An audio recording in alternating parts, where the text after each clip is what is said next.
Bienvenue à votre émission Confosidé. Nous continuons nos études sur Néhémie. Néhémie, au chapitre 4, rencontre de l'opposition. Au chapitre 5, opposition interne. Au chapitre 6 maintenant, que nous allons discuter aujourd'hui, il y a encore de l'opposition. Néhémie est un homme de Dieu et il se laisse diriger par son Saint-Esprit dans tout ce qu'il fait. Et nous allons découvrir l'importance de la relation avec Dieu pour pouvoir réussir face à l'opposition. Et nous allons discuter avec Carole, Marquis et Maëlle, et Carole nous fera la prière. Père éternel, nous voulons te dire merci pour cette opportunité que tu nous donnes de pouvoir discuter autour de ta parole. Nous voulons d'abord te demander de nous pardonner si toutefois nous avons péché devant toi et de nous aider à avoir l'esprit ouvert à l'influence de ton Saint-Esprit afin que ces débats puissent mener à quelque chose de positif et que chacun, que ceux qui entendent cette leçon, puissent y puiser quelque chose afin de pouvoir avancer avec toi. Dirige-nous et fortifie chacun de nous. Nous t'en prions au nom de Jésus pour la gloire de ton Seigneur. Amen. Amen. Je me mets un peu à la place de Néhémie. Je peux me dire, maintenant là, après tant d'opposition, maintenant on construit le mur, ça va avancer, il y aura de la réussite. Et encore de l'opposition, Sambala revient à nouveau. Le cri, je pourrais dire, oh non Seigneur, ça fait trop, ça commence à bien faire. 1, 2, maintenant 3 fois. Vous arrive-t-il d'avoir autant d'opposition dans votre service pour Dieu? En fait, on peut ne pas l'avoir, mais normalement, dans ce genre de choses, il y a toujours de l'opposition. En fait, la muraille, c'était quoi? C'était la fierté de Jérusalem. Néhémie voulait la fierté de Jérusalem, mais la fierté de Jérusalem allait faire du bien à Néhémie, même si Néhémie ne vivait pas à Jérusalem. Mais ça allait faire aussi beaucoup de mal à certains. Il y a parmi eux ceux qui vivent à Jérusalem et surtout ceux qui vivent à l'extérieur de Jérusalem. Ici, en disant fierté, ça fait un peu égoïste sur le coup. Je pense qu'on pourrait remplacer la nécessité que Néhémie avait de rétablir la muraille de Jérusalem, c'était de permettre à son peuple qui retournait chez eux dans une maison sécurisée. C'est comme un enfant qui retourne à la maison après avoir été à l'étranger pendant 20 ans et ses parents veulent s'assurer qu'il soit bien dans la maison. Donc, c'est pas une question de fierté seulement, c'était pas... Ça laissait que Israël serait restauré dans sa grandeur parce que Dieu leur propose il avait pardonné leurs erreurs passées, il leur propose de revenir dans une nouvelle démarche avec lui. Mais c'est pas seulement la fierté de Néhémie. Tu dis que Jérusalem serait restauré de sa beauté. En fait, dans ce temps, Jérusalem, c'était pas n'importe quoi. Lorsqu'on parlait de Jérusalem, cela voulait dire beaucoup de choses. Mais après que la muraille était détruite, donc Jérusalem avait perdu toute sa valeur. Oui, de son faste. Ouais. Donc, pour revenir à ta question, est-ce qu'on peut rencontrer des difficultés quand on a une mission? Eh bien oui, hein. Et j'ai l'impression que plus on avance au bout de la finalité du projet, plus les forces extérieures s'acharnent sur nous. Tout à fait. Après, c'est pas forcément... c'est pas systématique, mais je pense qu'on va déjà rencontrer une ou 2 fois des complications. Mais ça dépend du projet. Dans certains projets, c'est systématique. Le projet, quand tu mènes un projet, mais lorsqu'on prend aujourd'hui notre communauté en tant qu'Église adventiste du 7e jour, notre mission, c'est de propager la parole, d'annoncer la parole et de faire des disciples. C'est ça notre mission aujourd'hui. Oui, Carole. Une chose qui est quand même intéressante dans l'histoire de Néhémie, c'est qu'on voit quand même que il y aura toujours des gens pour s'opposer à nous lorsque nous voulons faire la volonté de Dieu. Et ça, c'est une leçon pour nous apprendre, puisque malgré toutes les difficultés qu'il a eues jusqu'ici, et nous verrons un peu plus avant ce qu'il a eu cette fois-ci, il a toujours gardé le cap. Et il a toujours gardé les yeux fixés vers Jésus, vers Amen. Dieu. Il a toujours gardé Dieu face à lui. Et il s'est toujours référé à Dieu malgré ces difficultés-là. Malgré ces difficultés-là. Et on a bien vu que Dieu, le fait qu'il ait cette relation tellement régulière avec son Dieu, Dieu l'a même protégé. Il l'a empêché de tomber dans un guet-apens qui lui avait été tendu.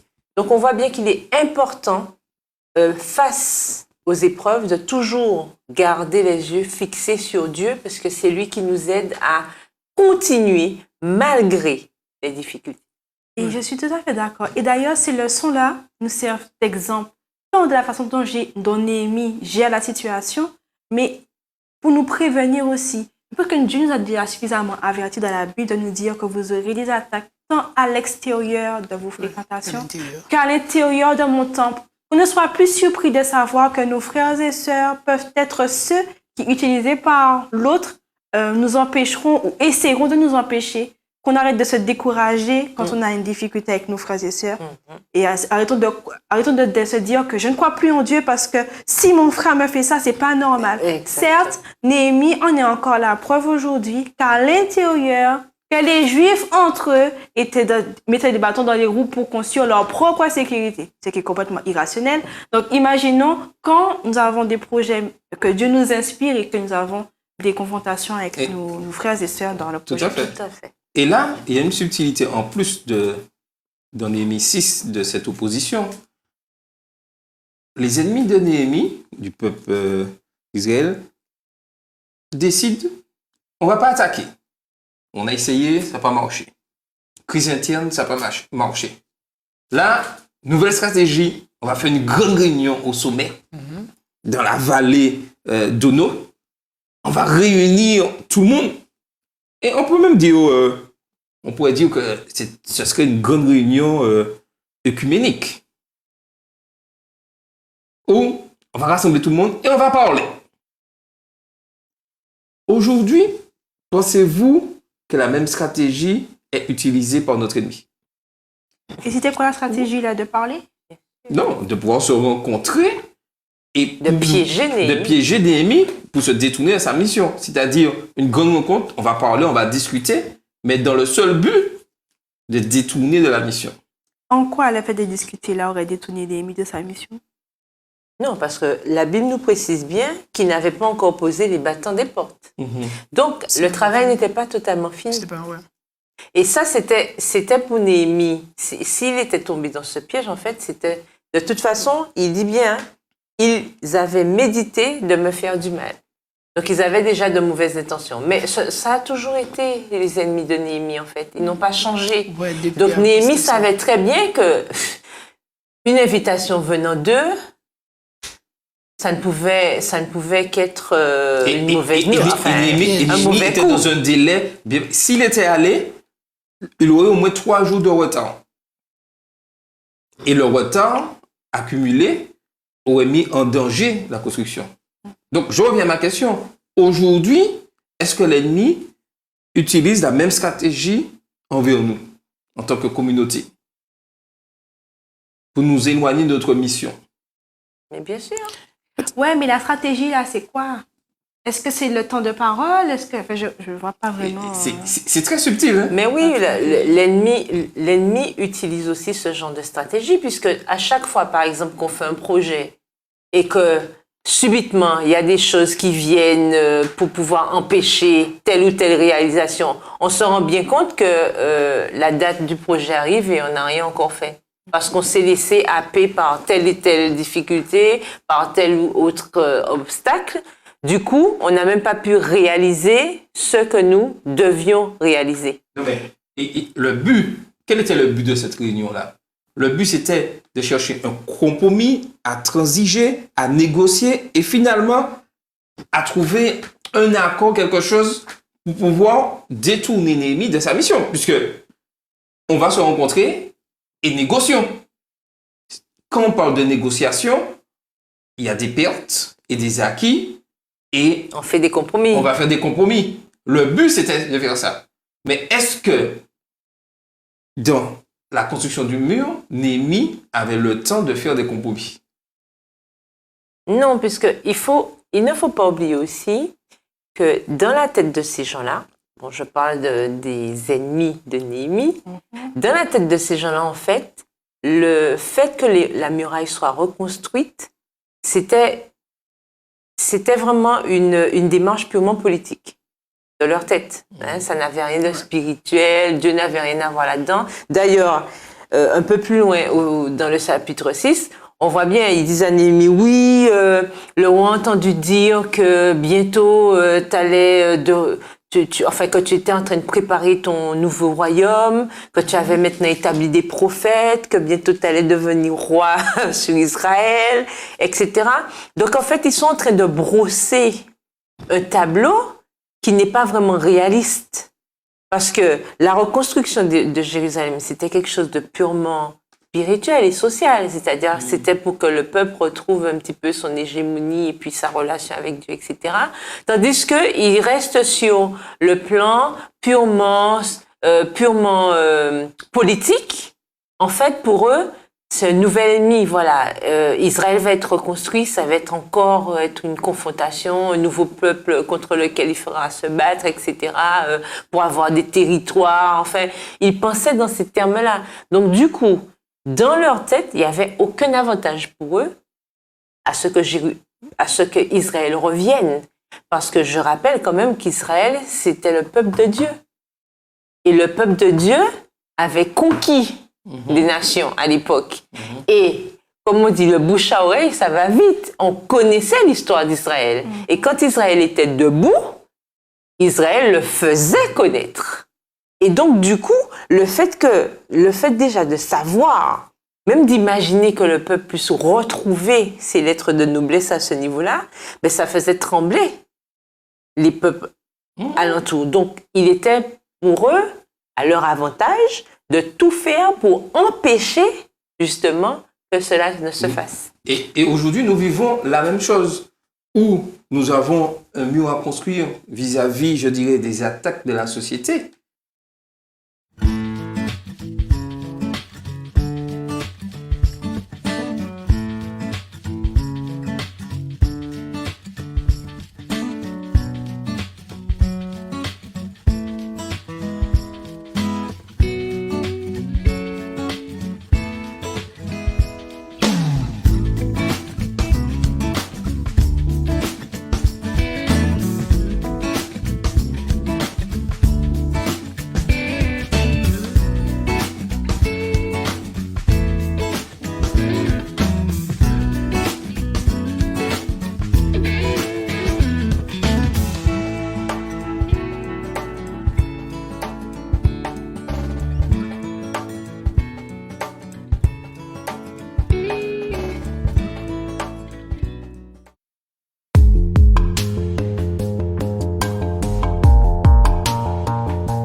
Aujourd'hui, notre société est confrontée à des questions majeures, des questions d'éthique. Des questions d'éthique. Et aujourd'hui, il faut que nous puissions mettre le mur en place pour nous préserver de ces choses-là, tout en restant dans la parole de Dieu. Et l'ennemi, ce qu'il cherche, c'est que nous puissions faire des compromis, que nous puissions nous retrouver ensemble, tout le monde peut se retrouver pour discuter de ces choses-là. Mais l'Éternel nous dit qu'il faut que nous puissions rester fermes. Aujourd'hui, en tant que dirigeants, est-ce que nous devons paraître entêtés ou obstinés ou passer d'une autre opinion à une autre opinion? Mais c'est intéressant parce qu'avec Néhémie, on voit quand même aussi, c'est on voit que des fois, on n'a même pas besoin d'aller faire de compromis. On ne va pas du tout. Il y a des terrains sur lesquels on doit éviter d'aller. Comme Néhémie l'a fait là, on l'a invité, c'était bien gentil. On l'a invité d'ailleurs plusieurs fois. Mais qu'est-ce qu'il a dit? Non. Parce qu'il y a des endroits, il y a des terrains où de toute façon, ce n'est même pas la peine qu'on y mette les pieds, puisque ça ne servira à rien.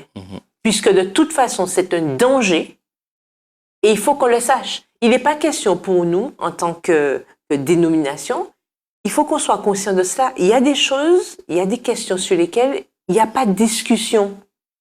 Mais la question est, est-ce qu'on a le courage justement de le dire? C'est ça le véritable problème. Parce qu'il faut qu'on soit conscient de cela. Il y a des choses sur lesquelles nous devons être intransigeants. Tout comme Néhémie a été intransigeant face au comportement de Sanballat et compagnie, nous aussi, nous avons à être intransigeants sur certaines questions. On a la question du sabbat, par exemple. Est-ce qu'on va aller discuter de quel jour est le sabbat? Nous ne pouvons pas discuter de ça. Or, certainement, la question va se retrouver un jour. C'est quoi le jour du repos? Est-ce qu'on va aller discuter sur cette question-là? Non. On a d'autres questions majeures. Tu en faisais référence tout à l'heure. Il y a des choses sur lesquelles on ne peut pas transiger. On a la question sur l'homosexualité aujourd'hui. Est-ce qu'on va aller discuter sur ces questions-là alors qu'on sait que la parole de Dieu est claire à ce sujet? Donc, il y a des choses, vraiment, il y a des terrains qu'on pourrait éviter parce que ce sont des terrains glissants qui peuvent mener à des déviances qu'on aurait pu éviter si on n'y allait pas du tout. Tout à fait. Et c'est là, et c'est là l'importance d'être pragmatique. C'est-à-dire que Dieu nous a donné une intelligence et Néhémie savait qu'en allant là, le but n'était pas de négocier, de vouloir là. Il y avait un but. Et lorsque nous savons que le but va à l'encontre de cela, il est important. Là. Mais aujourd'hui, il faut savoir dire non lorsqu'on nous invite sur des terrains dangereux. Il y a certains endroits, je pourrais même dire, il y a certaines discussions en tant que chrétiens qu'il faut éviter. Mais tout ça, si nous ne sommes pas éclairés par le Saint-Esprit, est-ce que ce sera toujours facile de les identifier? Parce que Néhémie, puisque Néhémie, lui, il était guidé par Dieu, mais rapidement, il a pu déterminer que là, non, je ne dois pas aller là. Parce que là, normalement, ce n'est pas ma place. C'est comme pour nous aujourd'hui. Donc, il y a certaines invitations, par exemple, auxquelles il ne faut pas répondre. Parce qu'en tant qu'enfant de Dieu, donc là, ce n'est pas ma place. C'est pas ma place là. Donc, tel genre de discussion-là, je n'ai pas de place là. Et parce que nous avons un ennemi très subtil. Et des fois, il vaut mieux taire une conversation, une discussion, que d'entrer dans une théorie qui pourrait nous déstabiliser et déstabiliser l'Église. Exactement. Ouais. Et ça, il faut être ferme. Ouais. Et là, on voit qu'après avoir insisté au moins 4 fois, Sanballat et ses lieutenants, on pourrait dire, passent, je dirais, à encore une 5e fois, une nouvelle stratégie. C'est ça l'ennemi, Dieu nous terrasse. Alors, son objectif. Il n'a pas répondu aux 4. Bon, on va passer maintenant. Et là, on entre dans, je dirais, ce que Satan aime le plus. La rumeur, le mensonge. La fomentation. Et le faux total. Mais est-ce qu'au début, les gens savaient que Néhémie arrivait à ce point-là? Parce qu'ils disaient mais est-ce qu'ils vont donner de la vie à ces pierres-là? Mais ils rigolaient. Oui, ils rigolaient, mais... Ils ne pensaient pas que Néhémie pourrait arriver à ce point-là. Mais au fur et à mesure, ils voyaient le mur monter. Et nous, en tant que communauté, on va répondre à la question, au fur et à mesure que les gens verront que nous mettons en place, nous parlons de la parole de Dieu, nous disons ce que la parole et faisons ce que la parole de Dieu dit, les gens, l'ennemi, va encore plus renforcer et voudra nous attaquer. Et donnera, je dirais, de fausses informations, de fausses rumeurs qui pourront nous toucher dans notre propre chair. Tout à fait. Parce que là, qu'est-ce qu'on dit de Néhémie? Qu'il fait tout pour devenir roi. Oui, mais on l'accuse de sédition, ça, ouais, quelque oui, part. On l'accuse de sédition. C'est comme s'il va se rebeller contre le roi en place. Il va faire un putsch, comme on dit. Tout à fait. En fait, d'après moi, c'est la meilleure méthode qu'ils avaient utilisée. C'est de mettre Néhémie en face du roi en place. Oui, tout à fait. Qui aurait eu cette fois-ci autorité de le tuer. Exactement. Parce que jusqu'à présent, ils essaient de le tuer de façon sournoise, mais s'ils le mettent face à la loi et au roi, il se mettrait vraiment en porte-à-faux. Et j'admire la réaction de Néhémie. Moi, quand on mentionne moi, je suis tellement révoltée que je ne sais pas. C'est pas la seule. Et là, il dit juste. Alors, cette fois-ci, alors que jusqu'à il avait reçu des lettres directes, fermées, il y avait un échange entre Sanballat et lui. Et voici, Sanballat envoie une lettre ouverte. C'est-à-dire que tout le monde peut lire la lettre et transmettre le message. Ah, Sanballat dit ça. Donc, c'est la rumeur qui circule et Néhémie répond ouvertement aussi en faisant dire à Sanballat, par ce même moyen, mais mon frère, tu as totalement faux. C'est totalement faux ce que tu dis et c'est tout ce qu'il finalement il fait pour se défendre. Je ne sais pas si c'était suffisant, mais... Non, mais en plus, on voit dans la suite du chapitre, pour voir à quel point l'ennemi, quand il est décidé. Et que nous ne devons pas nous décourager. Parce que là, après être passés par des moyens externes, maintenant, ils vont passer par des moyens internes. Ouais. Parce que lorsque Néhémie se rend chez quelqu'un de confiance, d'ailleurs, qui faisait partie des sacrificateurs, donc, et des prophètes, donc qui auraient pu lui donner de bons conseils, il se rend bien compte que la personne lui ment. Donc la personne lui donne des conseils qui ne correspondent pas à ce que Dieu voudrait. Donc, et là, c'est quelqu'un d'interne, parce qu'en général, on allait voir les prophètes pour avoir des conseils, pour, bon, qu'est-ce que tu penses de cela, quelle stratégie je devrais adopter. Et là, la personne lui ment aussi. Pourquoi? Parce que la personne a été payée. Non, mais est-ce que tu te rends compte la dimension du mensonge? En fait, le prophète propose à Néhémie, comme sa vie est en danger, de se réfugier avec lui dans le temple. En général, Néhémie, qui est proche de son Dieu, n'aurait aucune crainte de se rendre dans un lieu saint où il pourrait rencontrer son Dieu. Donc, en gros, ne pas y aller, c'est aussi dire « je ne crois pas que Dieu pourrait me protéger » et en même temps y aller serait une occasion pour lui d'être tué. Donc, en fait, le prophète joue sur sa spiritualité, sur sa relation avec Dieu pour l'inverser. Mais c'est ça le pire dans cette affaire. C'est que là, maintenant, ils vont utiliser quelqu'un qui est dans ton assemblée. Donc là, face à cela, si nous n'avons pas l'armure la plus puissante que Néhémie avait utilisée, c'est sûr qu'on ne pourra pas s'en sortir. Tout à fait. Et c'est là l'importance de pouvoir être pragmatique. Lorsque on regarde, on a regardé la Coupe du Monde et la France était championne du monde, on dit que l'entraîneur, il est très pragmatique. C'est-à-dire qu'il s'adapte à la situation, à l'équipe qu'il a en face. Mais un plan en place par rapport à l'équipe. Il n'arrive pas avec son propre jeu, entre guillemets.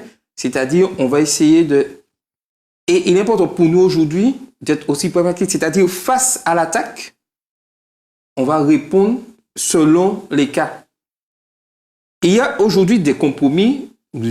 C'est vrai qu'il faut faire des fois certains compromis, mais on ne peut pas le faire sur tous les sujets. Si on prend le sujet du sabbat, et je suis appelé, j'ai besoin de travail, et on me propose un travail qui va me rapporter beaucoup d'argent, pouvoir nourrir ma famille, et avoir une vie, je dirais, paisible, et avec cet argent, j'accentue la chose, pouvoir donner l'argent à l'église pour l'évangélisation et la parole de Dieu va avancer. Mais il faudra venir travailler un samedi par mois. Mais souvent, c'est... Ouais. Tu vois, pas même tous les mois. On te dit, tu n'as pas besoin de venir tous les samedis, mais au moins un petit samedi par mois, tu vois. Et c'est ça. Ce que j'ai dit, ajouter que l'argent va servir pour l'évangélisation. C'est ça l'ennemi. On va annoncer la parole de Dieu, il va servir. C'est ça l'ennemi.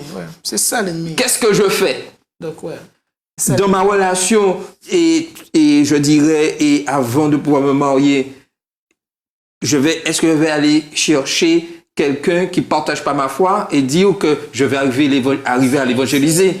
subtil, celui-ci. Oui, non, mais c'est très subtil. Non, mais franchement, mais c'est pas un bon exemple. mais c'est là qu'il faut être pragmatique. C'est là qu'il faut être pragmatique, savoir. Il faut savoir et se laisser diriger par l'Esprit de Dieu pour pouvoir prendre la bonne décision. Pourquoi? Qu'est-ce qui te... Pourquoi vous rompez ça? Quoi? Pourquoi? Quoi? Quoi? Mais Pourquoi? écoute, il y a plein de cas où les autres ont été ramenés, enfin certains ont été ramenés et puis d'autres qui sont partis. Il y a plein de cas dans la Bible, même où ils ont pris dehors, ils ont ramené, ils ont sorti dehors, ils sont sortis. Et c'est différent. Non, en fait, si ça arrive, mais en tant que chrétien, ça ne doit pas être notre objectif, notre projet. D'aller chercher quelqu'un ailleurs pour l'emmener à Le l'église. pragmatique, être radical, En fait, c'est pas le cas, c'est pas le bon cas. Si ça arrive, je suis d'accord. Ça peut arriver. Que quelqu'un va chercher quelqu'un d'autre ailleurs. En tout cas, une chose est sûre, c'est qu'il faut qu'on retienne qu'il faut toujours garder comme point de mire Dieu et sa volonté. Il faut faire les choses d'après la volonté de Dieu. Néhémie nous a bien montré jusqu'ici qu'il faisait les choses d'après ce que Dieu lui recommandait. Et tant qu'il a suivi les recommandations de Dieu, ça lui a évité plusieurs obstacles. Il a eu des difficultés, certes, mais il a réussi parce qu'à la fin du chapitre 6, on voit bien que la muraille a été rebâtie comme prévu. Et que tous les ennemis et tous les détracteurs ont bien vu que c'était l'Éternel qui était à la base du projet et que ça a été l'Éternel qui a suivi le projet jusqu'au bout. Donc, ils ont dû se taire parce qu'ils se sont bien rendus compte que toute leur stratégie n'avait pas marché. Donc, à nous aussi aujourd'hui, on peut retenir que tant que nous faisons confiance à notre Dieu, voilà, malgré les difficultés que nous pouvons avoir, lorsque nous avons nos projets, que ce soit des attaques externes ou des attaques internes, nous devons garder la foi, nous devons garder notre cap. Si nous sommes convaincus que c'est l'Éternel qui nous a investis pour faire ce travail, nous devons continuer jusqu'au bout, car la victoire est au bout. Et je vais vous laisser avec un petit passage extrait de Prophète et Rois, chapitre 46, page 431, les chrétiens de profession courent un grave danger lorsque pour exercer une influence sur les mondains, ils croient devoir dans une certaine mesure se conduire comme eux. Mais si cette manière d'agir semble offrir des avantages, elle aboutit toujours à un naufrage spirituel. Le peuple de Dieu doit bien prendre garde à cette influence subtile qui pénètre dans l'âme par les artifices séduisants des ennemis de la vérité. Les chrétiens sont des pèlerins et des voyageurs sur la terre. Ils cheminent dans un sentier hérissé d'obstacles. Ils ne doivent pas prêter attention aux habiles subterfuges et sollicitations flatteuses qui les entraîneraient à la désobéissance. Nous devons être fermes dans la parole de Dieu, être fidèles, et nous serons de véritables serviteurs de l'Éternel. C'était votre émission Coffres aux idées.